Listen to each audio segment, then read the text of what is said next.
The Pooch Palace is a heaven on earth for dogs and those who love dogs. A luxury dog hotel in a spacious farmhouse set in acres of rolling green fields. It's a home away from home for the luckiest of pups. Humans are not allowed to stay there, apart from staff members, of course. But every so often, for a special occasion, someone will be fortunate enough to be invited to spend some time there, while the dogs are settling down for the night. Tonight, you are that lucky someone. Before we begin spending some quality time with our small and not so small furry friends, I think it's nice to start with a little wind down. Tonight's wind down is an exercise we call noting. It helps to soothe the mind. And once you've learned it, you can even use it if you wake up in the night. We're going to be counting our breaths and then just gently noting thoughts and feelings as they arise. We're not trying to change them. We're simply labeling thinking as thinking, feeling as feeling.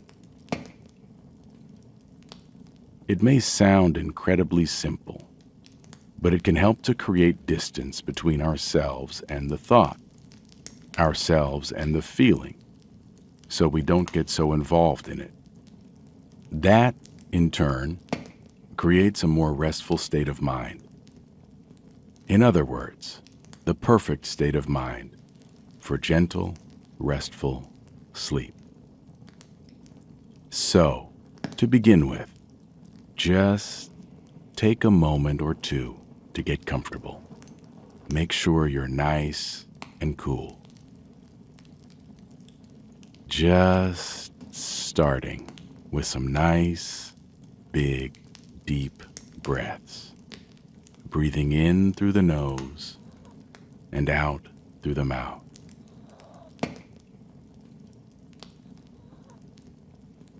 And with the next out breath, allow the breath to return to its natural rhythm, in and out through the nose, and just feeling the weight of the body pressing down into your bed.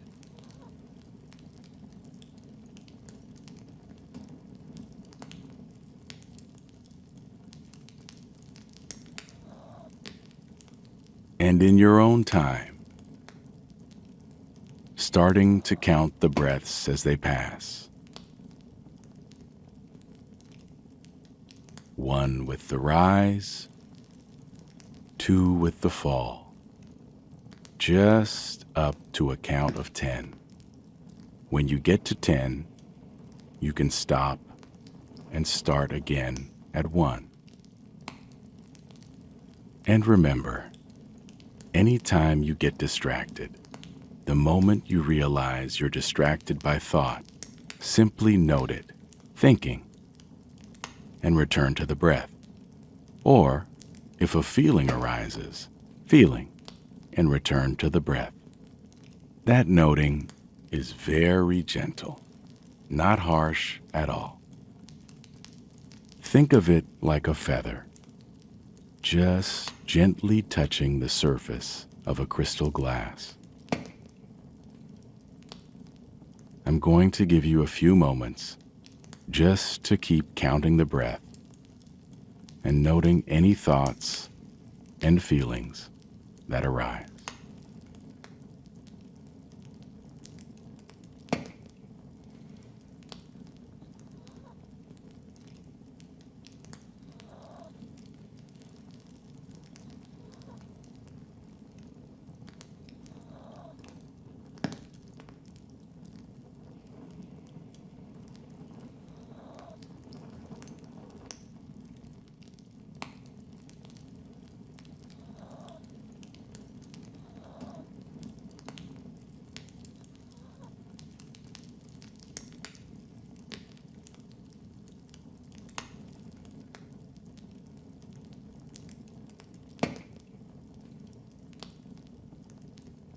That's great.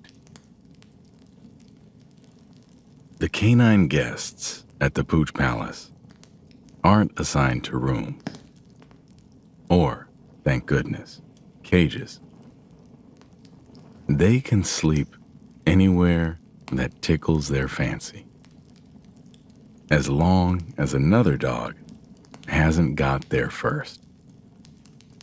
The hotel's main space, affectionately known as the snooze room, due to the number of dogs that might be napping in there at any one time, is a large living area with an assortment of sitting and snoozing options, centered around a large fireplace, which the dogs jostle to snuggle down in front of.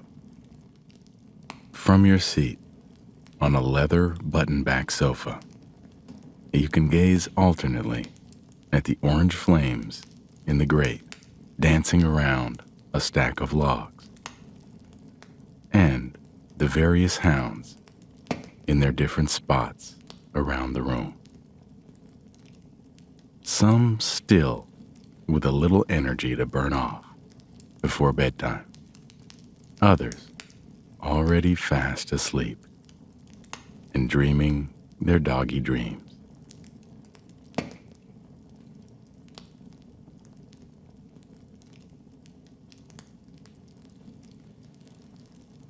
At one end of the room, a door opens and a woman comes in carrying a small, wriggly bundle.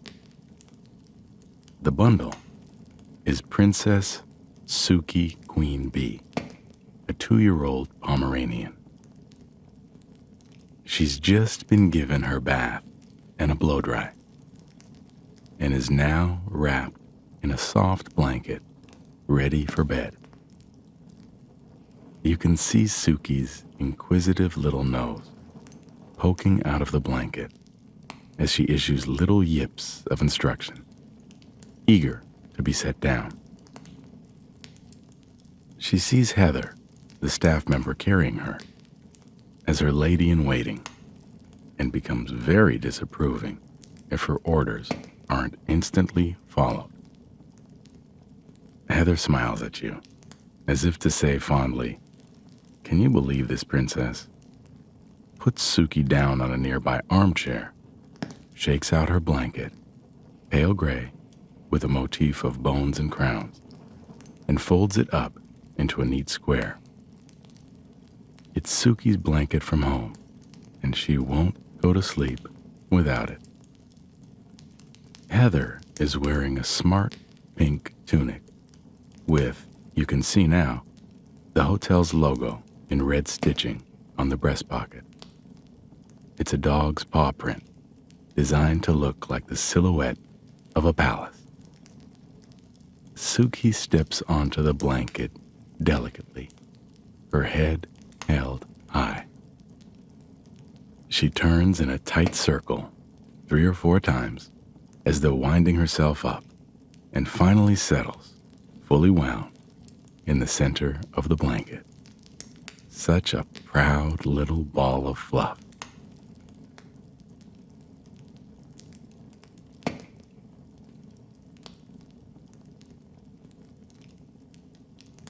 Sitting on her haunches in a window seat, gazing regally out at the last of the sun as it slips beneath the horizon, is Polly, a French bulldog beagle cross with soft gray ears and a fine, pale cream coat. Polly is a regular at the Pooch Palace, as her owners are frequently away on business, and she loves it here. Today, she spent a few hours racing around the yard, showing off her favorite squeaky toy, while her favorite staff member, Russell, looked on indulgently. But mostly, what she likes to do is doze and dream about showing off her favorite squeaky toy in front of Russell. Even as you're watching, you see her squinting eyes close more decisively as she stretches her front paws out in front of her and slowly lowers her head to rest on top of them. In the evening light, her coat glows golden white, and her eyes and snout are 3 dark smudges. She looks like a minimalist charcoal sketch of a dog. Just a line here, a shadow there. Softly, she starts to snore. The sound falls somewhere between a cat's purr and a piglet's oink. Every now and then, the gentle rumbling intensifies, like a car changing gear. These must be those precious moments in her dream when she gives the rubber toy a joyful shake.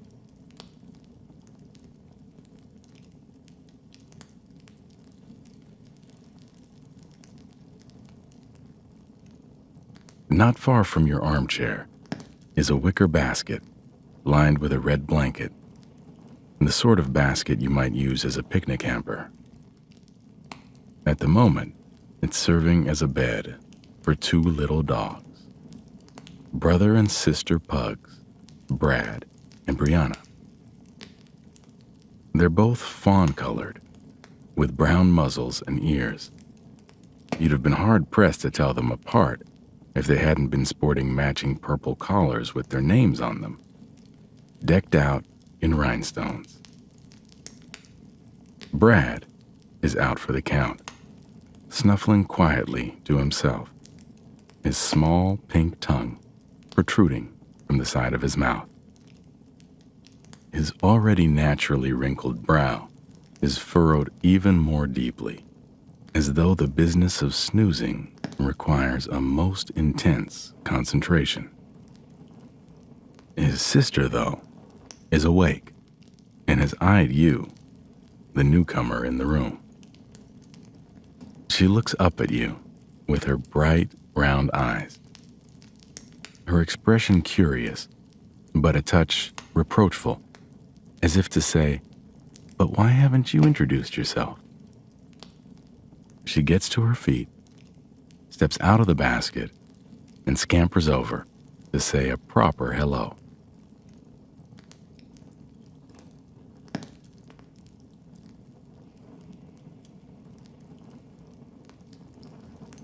Some of the bigger dogs have claimed spots over on the rug by the fire. One of these is Chips, a retired greyhound who spends a pretty solid portion of his day in dreamland. Chip's owner is a famous actor who spends a lot of time away on location.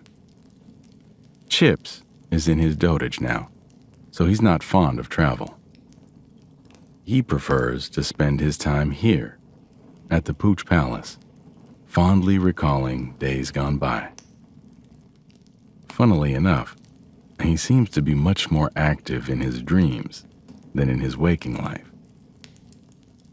Tonight, he's lying on his side, fast asleep, and his 4 paws, held aloft, are paddling away in the air. Perhaps he's traveled back to his time as a champion racer and is reliving the joy of the chase. Or he could be off in a parallel world where he's a wise, gray wolf, leading his pack to the top of a hill for a night of howling at the moon. It seems unfair to insist that his quiet, uneventful days as a sleepy old dog by the fire are his real life.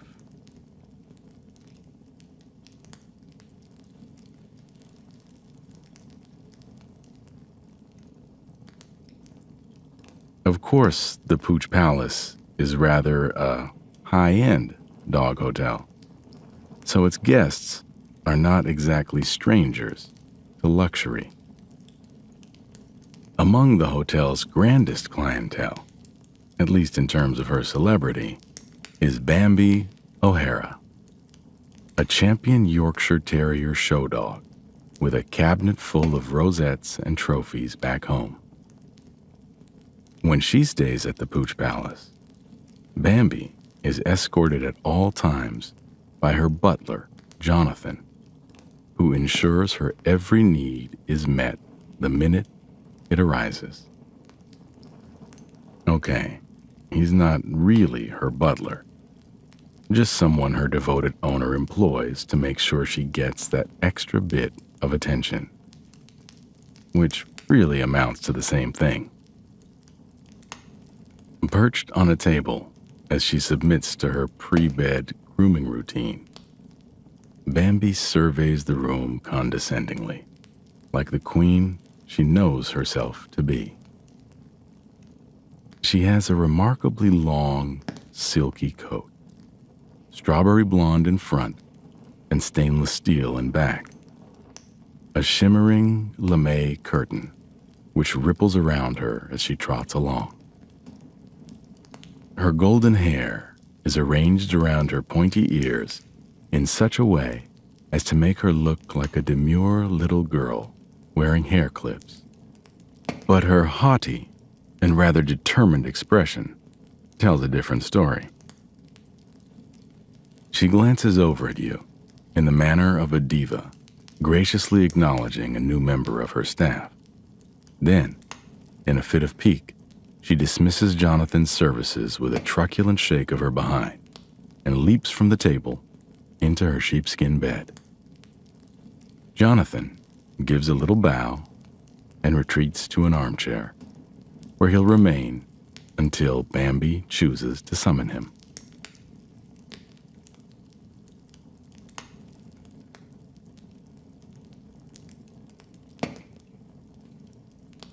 You've been staring into the fire for some time and drifting into a reverie when you feel a nose gently nudging your knee.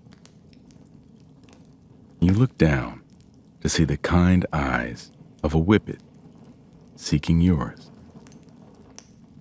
She has a short, suede coat, the texture and blue-gray color of moles, with a splash of white on her chest. This is Daisy, who, as the pet of the hotel manager, is the one dog who lives at the Pooch Palace all year round. She's a little timid and not usually one to rush to introduce herself, but something about you has obviously caught her attention. And she bounds onto the sofa in one graceful movement, tucks her spindly legs beneath her like a newborn foal, and rests her long snout on your knee, glancing up at you shyly to check that it's okay. Do let her know that it is.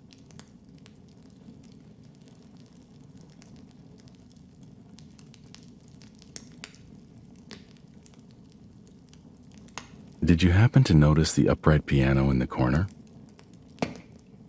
Unexpectedly, a young man dressed in a three-piece suit has let himself quietly into the room and is now sitting down in front of the piano and turning the pages of the sheet music on the stand. One of the quirks of this eccentric place is that some days the dogs are treated to a little music before bedtime. The pianist is named Sam, and he's actually the hotel manager's son. He's a very talented musician, so the dogs are only privileged to hear him play when he's not away touring. Tonight, he's playing them a soothing sonata, so as not to rouse the dogs who are already asleep. As you look around the room, you see those who are awake cock their heads, their eyes bright.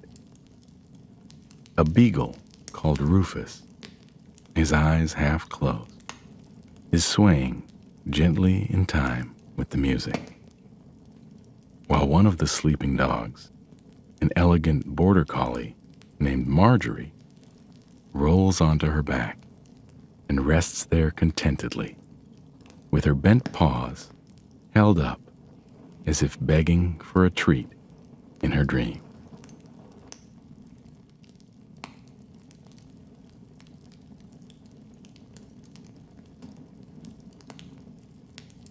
The noisiest snorer in the room, but the dog with the sweetest disposition, as you'd see if he were awake, is Earl the Great. Eej, or Big Guy to his friends. Earl is an English bulldog, fast asleep on a tartan blanket not far from the fireplace. With his stocky body and rather bad-tempered expression, he looks like he might be kind of a bruiser, but in fact, he's a total softie.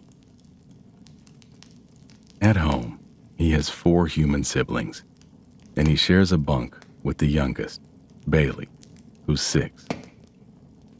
They're on vacation right now, a long-promised tour of theme parks. But they check in with Earl every day on the hotel's live stream.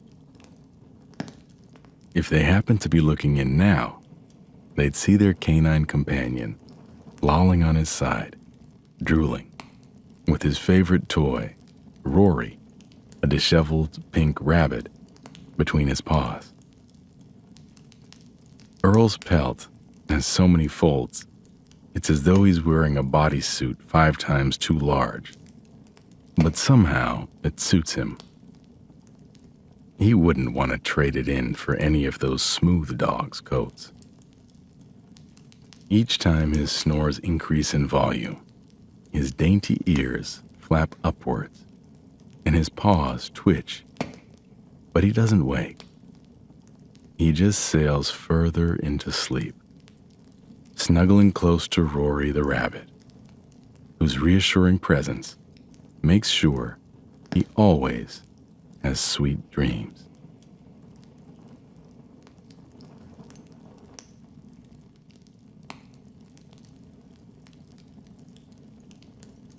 Nearly all the dogs have fallen asleep by now and are resting in various positions, in baskets and on blankets around the room, their little snores rhyming with each other like some kooky kind of poem. Behind the fire screen, you can see the last embers of the fire beginning to cool. Only Daisy remains awake, curled up by your side. As the hotel manager's pet, she considers it her duty to oversee the comfort of all guests and make sure they're getting a good night's sleep. If you want her to be, she'll be by your side all night long. Outside, the stars are beginning to turn on like nightlights, and if you tune your ears just right, the snoring of the dogs sounds a little like the breaking of waves on a distant shore. Even the half-asleep ones are away now, all of them racing deeper into sleep, across the fields and beaches and sidewalks of their dreams.